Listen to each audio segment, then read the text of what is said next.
আসসালামু আলাইকুম রহমতুল্লাহ। আশা করি সবাই ভালো আছেন। অনেকদিন পরে আমরা শুক্রবার কেন্দ্রিক জব ম্যাথের প্রশ্ন সমাধানের একটা লাইভ ক্লাসে হাজির হলাম।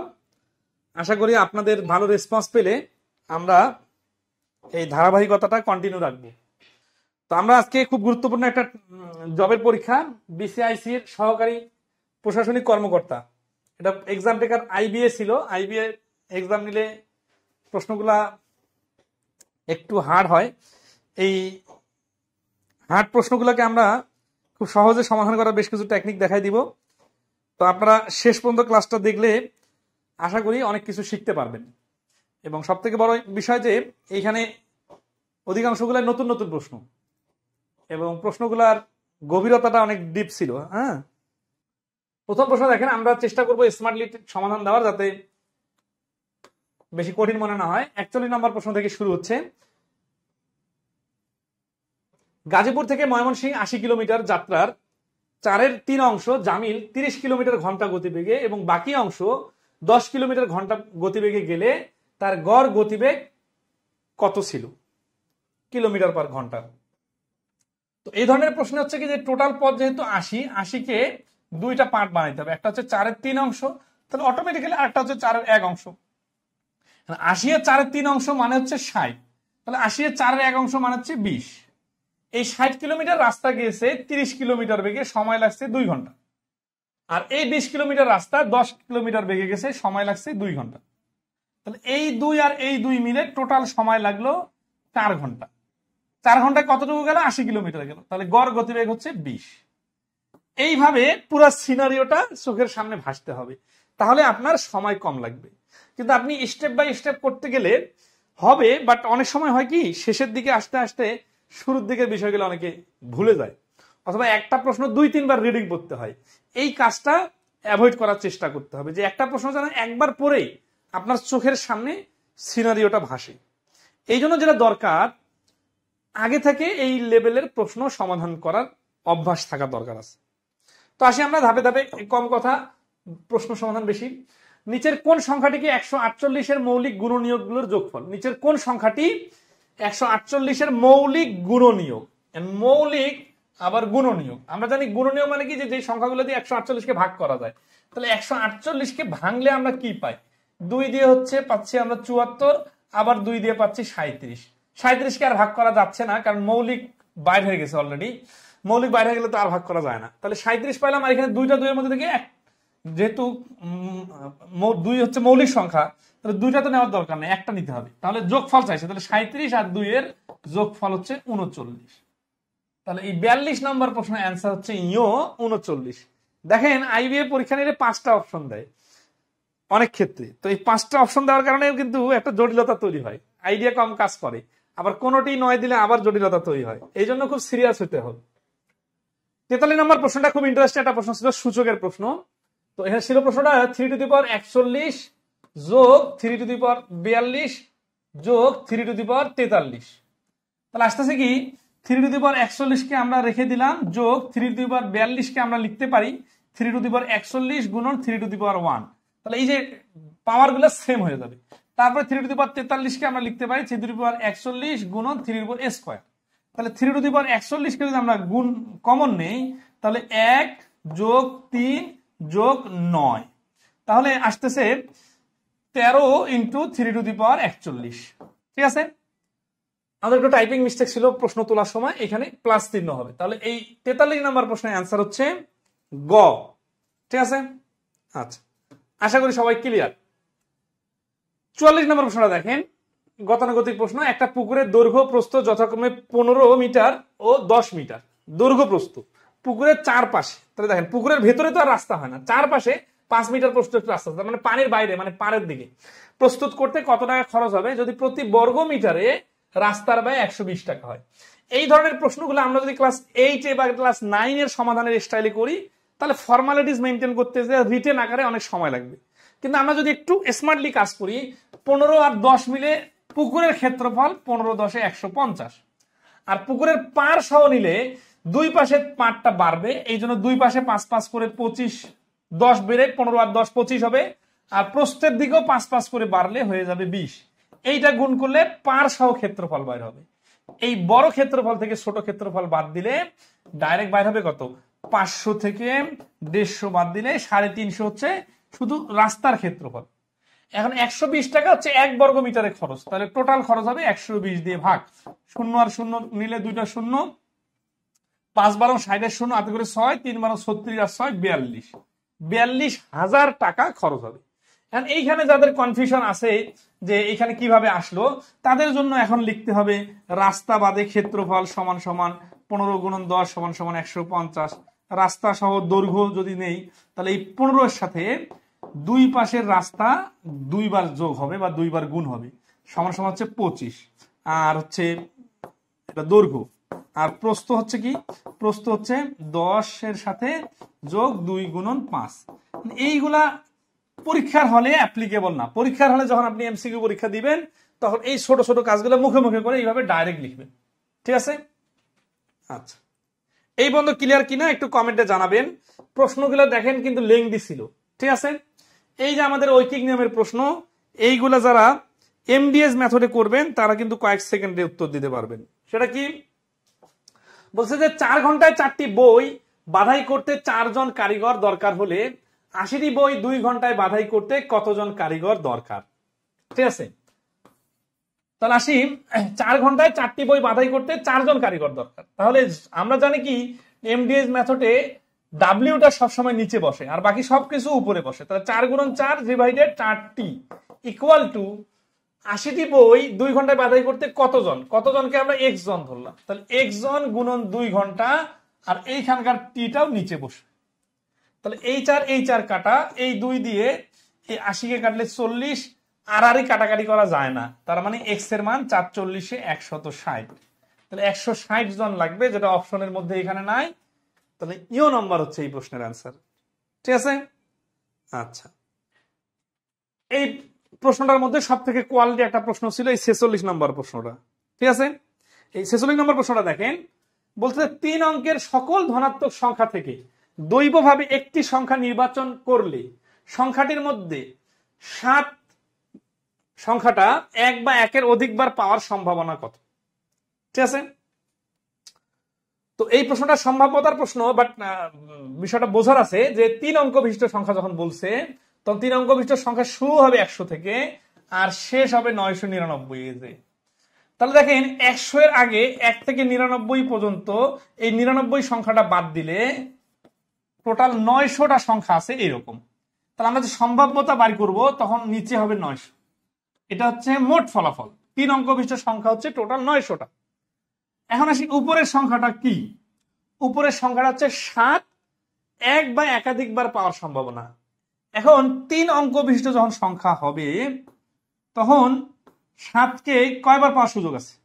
7কে 1 বার পাওয়ার সুযোগ আছে, 7কে 2 বার পাওয়ার সুযোগ আছে, 7কে 3 বারই পাওয়ার সুযোগ আছে। তাহলে এখন এইগুলা কিভাবে আমরা বাড়ি করব? এই 7-এর হিসাবটা না করে 7 বাদে টোটাল 900টা সংখ্যা, এর মধ্যে কয়বার 7 আসবে সেটা আমরা বাড়ি করার সহজ বুদ্ধি হচ্ছে এই সংখ্যাটা। আচ্ছা, আমাদের ডিজিট কতগুলো বলেন তো? এই 0 কিন্তু কাউন্ট করতে হবে, তাহলে 0 থেকে 9 পর্যন্ত টোটাল ডিজিট হচ্ছে 10টি। তো আমরা দেখব যে 7 বার করার জন্য ধরেন সাপোজ 50টা যদি ডিজিট হয়, তাহলে 7 বার করা যাবে না এরকম ডিজিট কতগুলো আছে? 850টা। তো এই ধরনের প্রশ্নে যেটা থাকে ওইটা আলাদা আলাদা করে বাইর না করে 7 বাদে যেগুলো আছে ওগুলো আগে হিসাব করি। যেমন ধরেন আছে আমাদের এইটা 1 নম্বর পজিশন, এটা 2 নম্বর পজিশন, এটা 3 নম্বর পজিশন। তাহলে 1 নম্বর পজিশনে 7 না থাকলে কি কি থাকতে পারবে? শূন্য থাকতে পারবে না এখানে, কারণ শূন্য থাকলে তো 3 ডিজিটের সংখ্যা থাকবে না। তাহলে 0 আর 7 বাদ দিলে বাকি যে 8টা ডিজিট আছে এইগুলা ইউজ করা যাবে। যেমন 1 2 3 4 5 6, 7 বাদ দিয়ে 8 আর 9। একইভাবে এইখানে এখন আসেন, এইখানে শুধু 7 বসানো যাবে না, কিন্তু 7 থেকে 9 পর্যন্ত 10টা ডিজিট আছে না, তার মধ্যে শুধু 7 বসানো যাবে না, বাকি সবগুলো বসানো যাবে। প্রথমে 0 বসানো যায় না, এই জন্য 0 বাদ দিচ্ছেন, কিন্তু এখানে তো বসানো যাবে। আর রিপিট তো এখানে অ্যালাউ, তাহলে 9 বার, এখানেও 9 বার। তাহলে এইগুলা কি? এইগুলা মানে হচ্ছে যে এইখানে 7 বসে নাই, এখানে 7 বসে নাই, এখানেও 7 বসে নাই, তাহলে 7 বাদে যতগুলা 3 ডিজিটের সংখ্যা আছে সেইগুলো হচ্ছে এগুলা। কতটা? 8 গুণন 9 গুণন 9 সমান সমান 9 9 81, 8 8 8 64, 648টা সংখ্যা আছে এই 900টা সংখ্যার মধ্যে, যাদের মধ্যে কোনো 7 নাই। তাহলে এইটা যদি আমি বিয়োগ করে দেই তাহলে আমি পাবো কত? 252। এই 252টা কি? এই 252টা সংখ্যার মধ্যে হয় একবার 7 আছে, অথবা 2 বার 7 আছে, অথবা 3 বারে 7 আছে। তাহলে এই 252কে আমরা এখানে সম্ভাবনার এখানে বসাই দিব 252। তাহলে আমরা কাটাকাটি করি, কাটাকাটি করলে আমরা পাবো 36 দিয়ে 25, 36 দিয়ে হচ্ছে 7, তাহলে 7/25 কোথায় আছে? খ নম্বর অপশনে আছে। আর একটু ভেঙে ভেঙে কেটে নেবেন যাদের প্রয়োজন, ঠিক আছে? আচ্ছা, তাহলে এই প্রশ্নের অ্যান্সার কত? এই প্রশ্নের অ্যান্সার হচ্ছে 7/25। এই ধরনের কোয়ালিটি প্রশ্নের সমাধান করার জন্য কোয়ালিটি প্রশ্নের সমাধানওয়ালা বই পড়তে হবে, লেকচার শিট পড়তে হবে, প্র্যাকটিস করতে হবে, না হলে কিন্তু পরীক্ষার হলে ছেড়ে দিয়ে আসতে হবে। 46 নম্বরটা আবার বলছেন, 46 নম্বরটা তো প্রবাবিলিটির বেসিক জিনিস ক্লিয়ার না থাকলে সমস্যা হবে। ডিজিট রিলেটেড প্রবাবিলিটির অঙ্ক বা কম্বিনেশনের অঙ্ক এগুলো জানা থাকতে হবে। এই 0 থেকে 9 পর্যন্ত টোটাল ডিজিট কিন্তু 10টা, আর এই 3 ডিজিটের সংখ্যা যখন বানাচ্ছি আমরা 7কে টাচ করা যাবে না কোথাও। তাহলে এই ঘরটা পূরণ করা যাবে এই 0 থেকে 9 পর্যন্ত 10টা ডিজিট, 10টাই বসাইতে চাচ্ছিলাম আমি, কিন্তু 7 বসানো যাবে না, তাহলে 9টা। কিন্তু প্রথম ডিজিট যদি 0 হয় তাহলে এটা 3 ডিজিটের অঙ্ক বলে না, 3 ডিজিটের সংখ্যা বলে না, এটা তখন 2 ডিজিটের সংখ্যা হয়ে যায়। এই জন্য এখানে 0 বসানো যাবে না। তাহলে এই 0 বাদ দিলে এখানে 8 ভাবে পূর্ণ করা যাবে। এখানে 7 বাদে বাকি সবকিছু বসানো যাবে। এই জন্য 9 ভাবে, এটাও 9 ভাবে। এইগুলা গুণ করলে 9 কিন্তু সংখ্যা না, 9 ভাবে। 9 ভাবে মানে কি? 1 2 3 এই 0 সহ, ঠিক আছে? 4 5 6 7 বাদে 8 9, এই 9টা ডিজিটের যে কোনো সংখ্যা এখানে বসানো যাবে। এইখান থেকে আমরা গুণ করে পাইছিলাম 648, যেখানে কোনো 7 নাই। আর 900টা সংখ্যার মধ্যে 648টা বাদ দিলে থাকবে 252। এটা হচ্ছে আমাদের অনুকূলে উত্তর, মানে অনুকূলে সংখ্যা 252 আর 900 কাটাকাটি করে আমাদের অ্যান্সার আসছে 7/25। এগুলো বোঝার জন্য বেসিক ক্লাস করতে হবে। প্রবাবিলিটি আমাদের বেসিক ক্লাসগুলো দেখে নিতে পারেন। 47 বলছে যে 6 লিটার আমের শরবতে আম ও পানির অনুপাত 1:2। তাহলে 6 লিটারের মধ্যে, আচ্ছা 1:2, তাহলে কি হবে? এই 6 লিটারকে যদি আমরা ভাগ করে দেই 1:2, তাহলে হচ্ছে কত? দেখেন 6কে 3 ভাগ করলে 1/2, 3 দুগুণা 2 অক্ষে 2 আর 2 দুগুণা 4। তার মানে 6কে 1:2 ভাগ করলে পরিমাণে হবে 2:4। পরবর্তীতে কি বলতেছে? অন্য একটি পাত্রে 32 লিটার আমের শরবতে, তাহলে এই যে 32 হচ্ছে লিটার শরবত, এখানে কি আছে? আম ও পানির অনুপাত 1:3। তাহলে 1:3 হিসাবে যদি আমরা 32কে ভাগ করি, 3 আর 1 4, 4 দিয়ে 32কে ভাগ করলে 8, 8 টপকে 8 আর 3 আসছে 24। এটা হচ্ছে অনুপাত, যেটা আমাদের পরিমাণ বাড়ি করতে হেল্প করলো। এখন অনুপাতের কাজ শেষ। তাহলে এই যে দেখেন, এটা আম আর এটা আম, তাহলে 8 আর 2 10 হচ্ছে আম, 4 আর 24 28 হচ্ছে পানি। তাহলে 10:28 মানে কাটাকাটি করলে 5:14। এইটা হচ্ছে নতুন দ্রবণে আম আর পানির অনুপাত, যেটা খ নম্বর অপশন আছে। আমরা কোনো জটিল কিছু না, জাস্ট ধরে ধরে হিসাবটা মিলাই দিতে হবে, ঠিক আছে? আচ্ছা, ওকে, আসতেছি আমরা 48 নম্বর। কি বলতেছে দেখেন, বলতেছে যে 4⁻10কে 7 দ্বারা ভাগ করলে ভাগশেষ হবে কত? এই অঙ্কগুলা কিন্তু কোয়ালিটি অঙ্ক, মানে বোঝার আছে, ঠিক আছে? তাহলে আসি 4/10 মানে, খেয়াল করেন, আমরা একটু ছোট করে নিই সংখ্যাটাকে, ঠিক আছে? যেটা আমাদের রেঞ্জে কাজ করে, মানে স্কোয়ার কাজ করে 4 × 16, আবার এটাও কাজ করে 3 4 কিউব থাকলে 64 হয়। এখন বলতে পারেন তারপরে তো আবার 4 গুণ করা যায় না, আমরা অত দূরে যাবো না, আমরা এটাকে একটু ভেঙে নিলাম, ঠিক আছে? মানে এই জিনিসটা মানে তো এগুলাই বোঝায়, তাই না? আচ্ছা, এখন আসি, এটা মানে হচ্ছে 64, এটা মানে হচ্ছে 64, এটা মানে হচ্ছে 64, এটা মানে হচ্ছে 4। ওকে, আমরা 2-1টা না লিখলেও পারি, জাস্ট আপনাদের বোঝানোর জন্য লিখতেছি।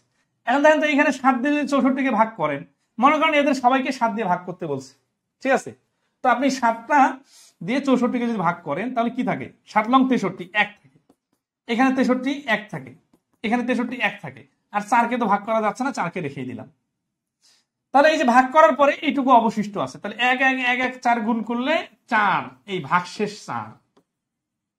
ঠিক আছে, বিষয়টাকে যদি আরো ভালোভাবে অনুধাবন করতে চান তাহলে আসি, এই যে 7 আছে না, এই 7কে এই 7 ভাগ 64 এইভাবে থাকা মানে যা, এটাকে যে আমরা আলাদা আলাদা করে ভাগ করি তারপরে কিন্তু একই বোঝায়। ঠিক আছে, আপনার ক্যালকুলেটরে 4 এর উপর 10 পাওয়ার দিয়ে 7 দিয়ে ভাগ করে দেখবেন ভাগশেষ 4ই হবে।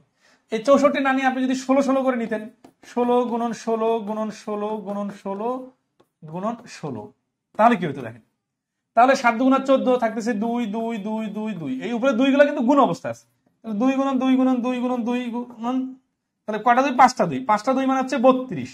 ঠিক আছে, 32 কে আবার যদি 7 দিয়ে ভাগ করেন তাহলে 4 7 28। দেখেন এখানে কিন্তু ভাগফলটা ইম্পর্টেন্ট না, 32 থেকে 28 বাদ দেওয়ার পরে যে অবশিষ্ট 4টা আছে ওই 4টা হচ্ছে অবশিষ্ট বা ভাগশেষ। তাহলে 48 নম্বর প্রশ্নের অ্যান্সার হচ্ছে ক। 49 নম্বর দেয়, যেগুলো একটু কোয়ালিটি প্রশ্ন ওগুলো একটু সময় দিয়ে বুঝতে হবে। ঠিক আছে, তাহলে 49 নম্বরে বলতেছে যে আমিনুল বাসা থেকে বের হয়ে 24 কিলোমিটার উত্তরে যায় এবং পরবর্তীতে 7 কিলোমিটার পূর্বে যায়, সর্বশেষ অবস্থান থেকে তার বাসার সর্বনিম্ন দূরত্ব কত?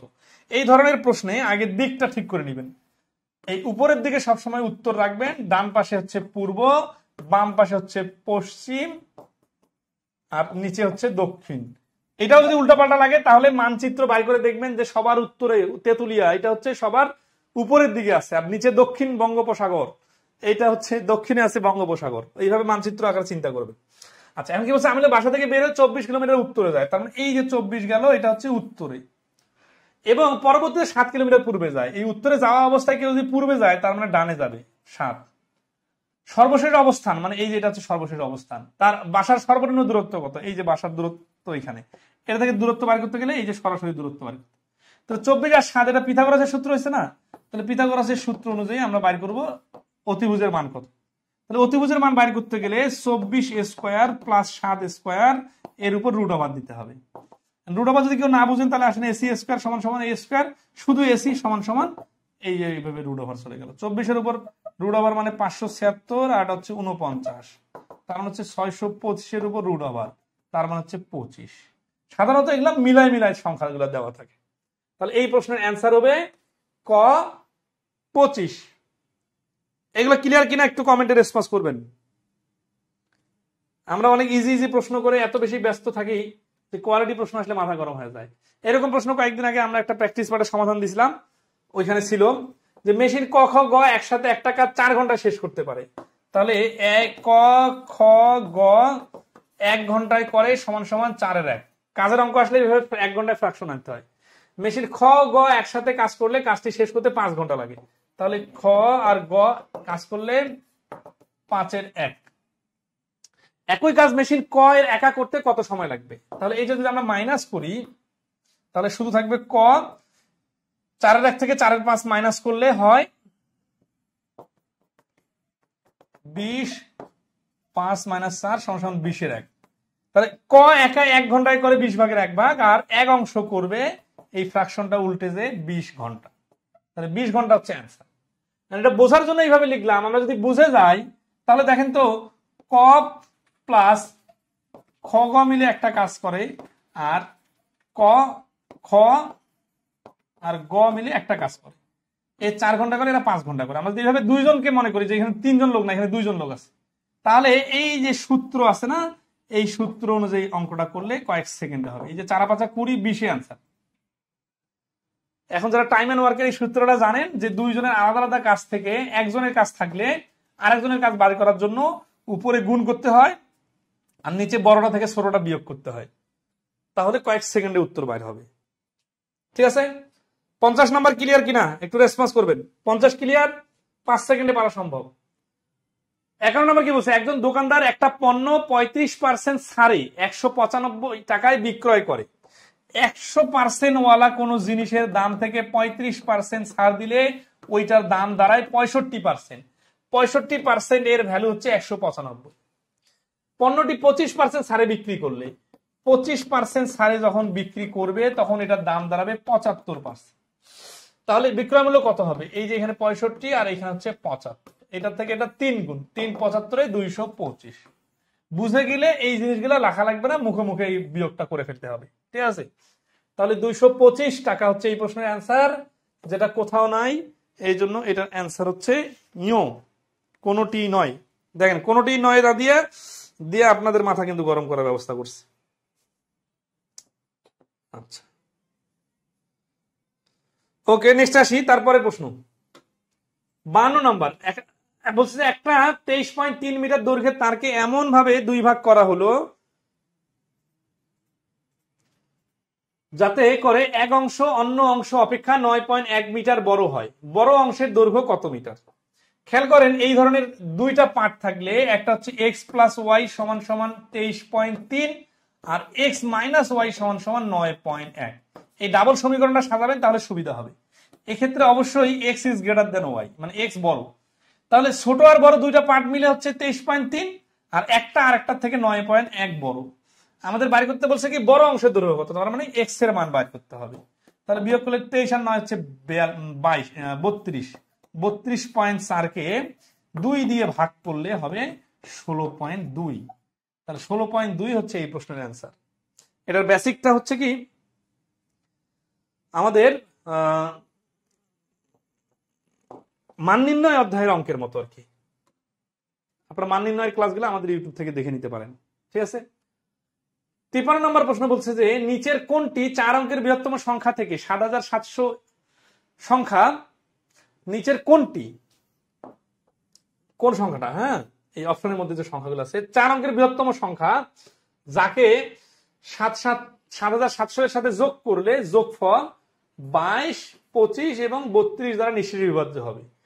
22, 25 এবং 32 দ্বারা নিঃশেষে বিভাজ্য হওয়ার জন্য যেটা করতে হবে, এদের লসাগু বার করতে হবে। দেন 11 একটা মৌলিক সংখ্যা, 25 হচ্ছে একটা বিজোড় সংখ্যা, 5 ছাড়া ভাগ করা যায় না, আর 25 ছাড়া 32কে যাকে দিয়ে ভাগ করা যায় কোনোটাতে যায় না, তার মানে এদের মধ্যে আর কোনো কমন সংখ্যা নাই, এই জন্য এটা গুণ করতে হবে। গুণ করলে যেটা আসবে সেটা হচ্ছে লসাগু, ঠিক আছে? এত বড় সংখ্যা গুণ কিভাবে করলে একটু দ্রুত করা যাবে, সেটা হচ্ছে যে আমরা সবসময় চেষ্টা করব কার সঙ্গে লাগাই দিলে কাকে গুণটা শূন্য আসে। 25 দুগুণা 50, আর 11 আর 32 গুণ করলে 11 দুগুণা 22 2 হাতে করে 2, 3 11 33 আর 2 35। আচ্ছা, মনে হচ্ছে যে এরকম বড় বড় সংখ্যা হয়ে গেল না? এই শূন্য আসার কারণে যে সুবিধাটা পেলাম, এটা 50 হওয়ার পরেও মাত্র 5 দিয়ে গুণ করলে হয়ে যাবে। 5 দুগুণা 10 শূন্য হাতে করে 2, 5 5 25 আর 2 27 7 শূন্য, 5 দুগুণা 10 শূন্য হাতে করে 1, 5 5 25, আরে কি হচ্ছে 5 10 শূন্য হাতে করে 1, 5 5 25 আর 26 6 হাতে করে 2, 3 5 15 আর 2 17। আসার কথা না। 11 দুগুণা 32 2 হাতে করে 3, 11 দুগুণা 22 2 হাতে করে 2, 3 11 33 আর 2 35।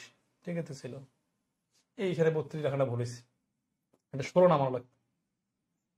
আচ্ছা, 2 দিয়ে 5কে যখন ভাগ করছি ওটাকে ভাগ করি নাই, হ্যাঁ। আচ্ছা, এটা লসাগুটা হচ্ছে, আমরা আবার করি একটু। তাহলে এই অঙ্কটাতে আমরা দেখতেছি যে নিচের কোনটি 4 অঙ্কের বৃহত্তম সংখ্যা যাকে 7700 দ্বারা এর সাথে যোগ করলে যোগফল 22, 25, 32 দ্বারা নিঃশেষে বিভাজ্য হবে। 22, 25 আর 32 দ্বারা নিঃশেষে বিভাজ্য হওয়ার জন্য আমাদেরকে এদের লসাগু বের করতে হবে। লসাগু বের করতে গেলে 11, 25 আর 16। এখন আর ভাগ করা যাচ্ছে না, এই জন্য আমরা এগুলো গুণ করে ফেলবো। গুণ করার জন্য কি করব, যেহেতু 16, দেখেন কোনটার সাথে কোনটা গুণ লাগাই দিলে সুবিধা হবে। দেখেন 2 আর 11 গুণ করে 22, 25 আর 16 গুণ করতে কিন্তু সময় লাগবে, এই জন্য 25 আর দুগুণা 50 গুণন 16 আর 11 গুণ করতে গেলে 16কে 16 6 হাতে করে 1, 16কে 16 আর 1 17। তাহলে লসাগুটা এইভাবে সহজ হবে। 50 দিয়ে গুণ করতে যাই তাহলে 0, 5 6 30 16 হাতে করে 3, 5 85 আর 3 88। 8800 হচ্ছে এই সংখ্যাগুলোর লসাগু। তার মানে 8800 হলে এই সংখ্যাগুলোর দ্বারা নিঃশেষে বিভাজ্য হবে না। আমাদেরকে বলতেছে যে 7700 এর সাথে কত যোগ করলে, কত যোগ করলে জানি না, যোগ করলে 8800 হবে। আসলে 8800 হবে না, এখানে এমন একটা সংখ্যা আসবে যাকে 11, 25 সরি 22, 25 এবং 32 দিয়ে নিঃশেষে ভাগ করা যায়। তো এদের লসাগু যেহেতু 8800, তাহলে আমাদেরকে 8800 হওয়া লাগবে। তাহলে এক্স এর মান কত? এক্স এর মানটা হবে 8800 থেকে 7700 বাদ দিলে 1100। তাহলে এই প্রশ্নের অ্যান্সার হচ্ছে 1100। ঠিক আছে, ওকে। 54 নম্বর দেখেন, বলতেছে যে রাজশাহী বিমানবন্দরের রানওয়ের দৈর্ঘ্য 1.5 কিলোমিটার এবং প্রস্থ 30 মিটার। 30 মিটার, এটা কিন্তু কিলোমিটার, এটা হচ্ছে মিটার। রানওয়ের চতুর্পাশে প্রতি 3 মিটার অন্তর অন্তর একটি লাইট প্রতিস্থাপন করা হলে মোট কতগুলো লাইট লাগবে? খেয়াল করেন, এই যে রানওয়েটা হচ্ছে লম্বায় অনেক বড়, 1500 মিটার, 1.5 কিলোমিটার বলছে, তো তার মানে 1500 মিটার। আর প্রস্থটা হচ্ছে 30 মিটার। তাহলে যদি এই সব পাশে লাইট লাগানো যায়, কিরকম, এই যে 1টা 2টা 3টা 4টা এইভাবে লাইট লাগাইতে থাকি, ঠিক আছে, তাহলে কি হবে? তাহলে যেটা হবে, পরিসীমা বাড়ি করতে হবে। পরিসীমা হচ্ছে 1500 যোগ 30 গুণন 2, তার মানে 1530 এর ডাবল হচ্ছে 3060। এই 3060 মিটার জায়গায় রাস্তা লাইট লাগাইতে হবে। এটা খুবই ইন্টারেস্টিং পয়েন্ট, সেটা হচ্ছে কি, যে 3 মিটার পর পর লাইট লাগানো হচ্ছে, 3 দিয়ে 30কে ভাগ করা যায়, 3 দিয়ে 1500 ভাগ করা যায়, তার মানে এই কর্নার গুলাতে অটোমেটিক্যালি লাইট পড়ে যাবে। তাহলে এইটাকে যদি আমরা এখানে কেটে একটা সমান বানাই, তাহলে কি হবে? তাহলে একটা লাঠি হয়ে যাবে। একটা লাঠিকে লাইট 3 মিটার পর পর লাগাতে হলে 3 10 30 আর 3 20 60, মানে 1020টা লাইট লাগবে। গ হচ্ছে অ্যান্সার। এইখানে অনেকের কনফিউশন তৈরি হতে পারে যে এটার সাথে আর একটা যোগ করে 121টা বানাই, ঠিক আছে, তো ওইটা হবে না। আর কারণটাকে বলি, ধরেন আছে যে এইখানে আমি গাছ লাগানো, মানে খুঁটি লাগানো শুরু করলাম, করে তারপরে এইভাবে এইভাবে চলতেছে। এইখানে আছে, যখন লম্বা লাঠি বানাইছিলাম তখন এই যে এইখানে আছে, এইভাবে লাগাচ্ছি। কারণ এই যে শেষের যে বিন্দুটা, এইখানে কিন্তু আর গাছ লাগানোর দরকার নাই, কারণ এই বিন্দুটা এসে যখন এই গাছটার সঙ্গে লেগে যাবে, তখন এই গাছটায় এই পাশের শেষের গাছ হয়ে যাবে। শুরুর গাছ যেটা ঘুরে আসে শেষের গাছ ওইটা, তার মানে শেষ বিন্দুতে গাছ লাগানো লাগবে না। কিন্তু এটা যদি আসলে লম্বা একটা রাস্তা হইতো, শুধু এক পাশে গাছ লাগাইতাম, তাহলে কিন্তু একটা গাছ বেশি লাগতো। কেন? কারণ শুরুতেও একটা গাছ লাগতো, শেষেও একটা গাছ লাগতো। কিন্তু যখন এটাকে আমরা কেটে কেটে 4টা পার্ট বানায় হিসাব করে পিছনের দিক দিয়ে আসে আবার ঘুরে এখানে লাগাই দিলাম, তখন এই গাছটার আর প্রয়োজন হচ্ছে না। কারণ এই গাছটা যদি না লাগাই, তাহলে যদি একটু ফাঁকা জায়গা থাকে এই পর্যন্ত, এই ফাঁকা জায়গাটাই পরে এসে এইখানে গাছের সঙ্গে লেগে যাবে। এই জন্য ডাইরেক্ট ভাগ করলে অ্যান্সার চলে আসে।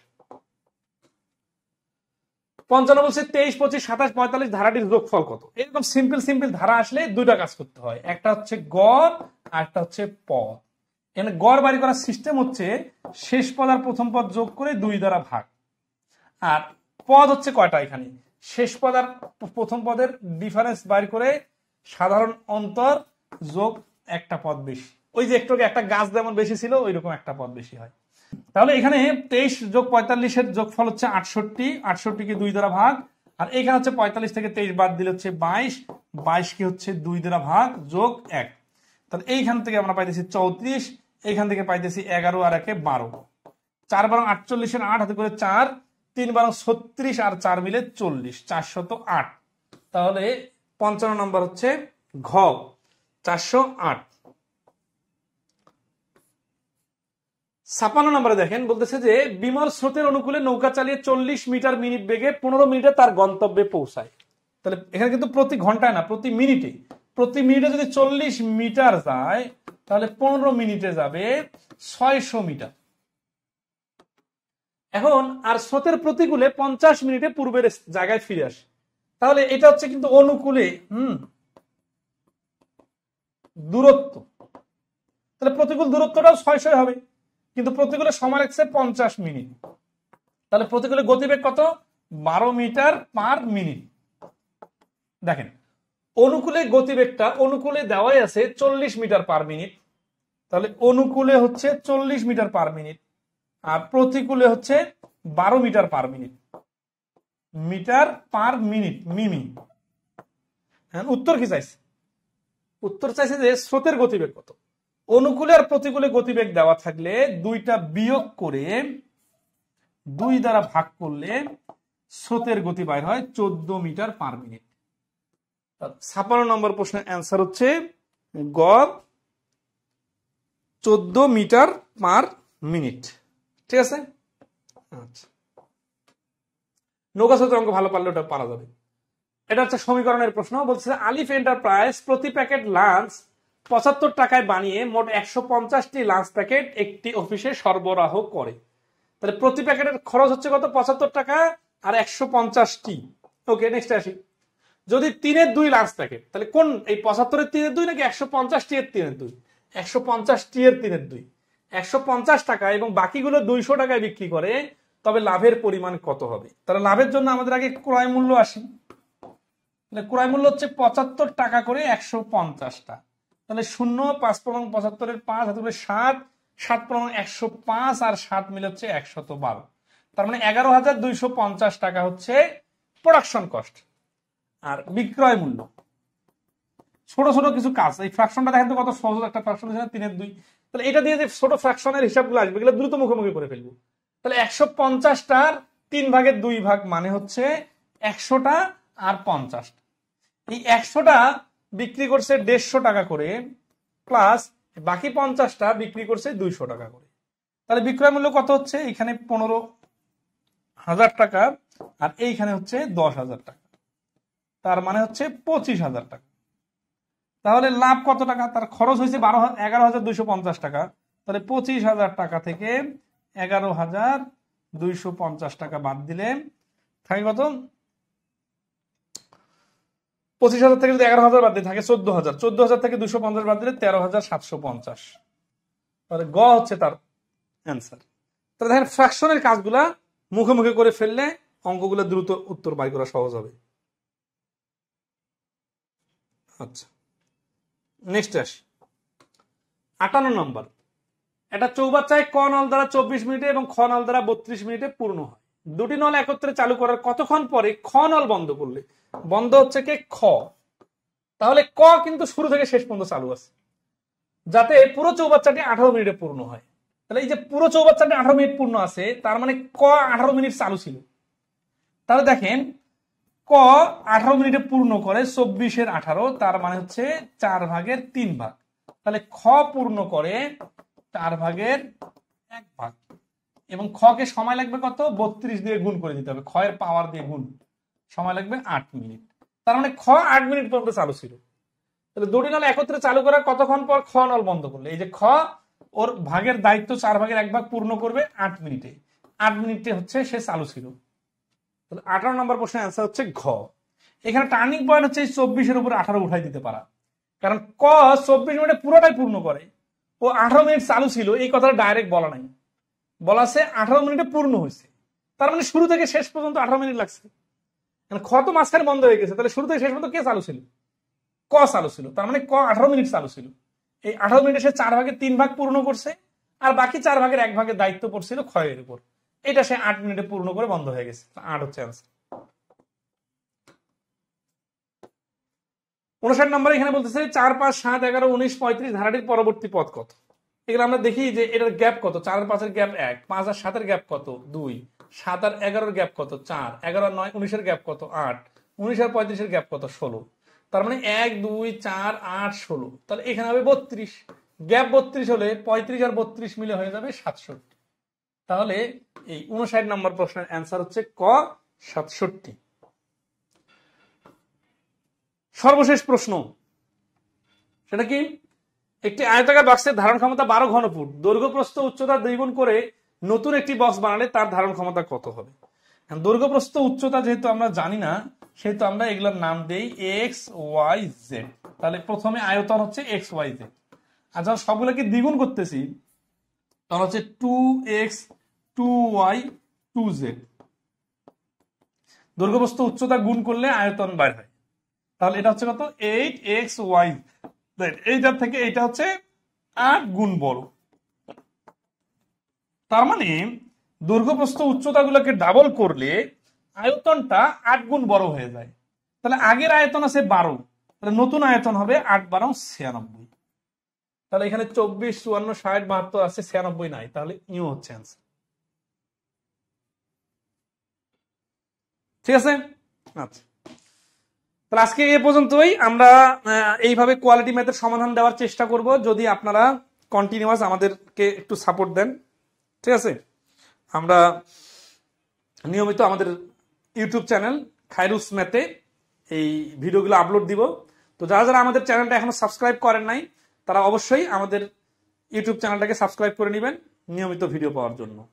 তো টপিক ভিত্তিক এবং প্রশ্ন সমাধান ভিত্তিক সমস্ত ভিডিও আমাদের ইউটিউব চ্যানেলে পাবেন।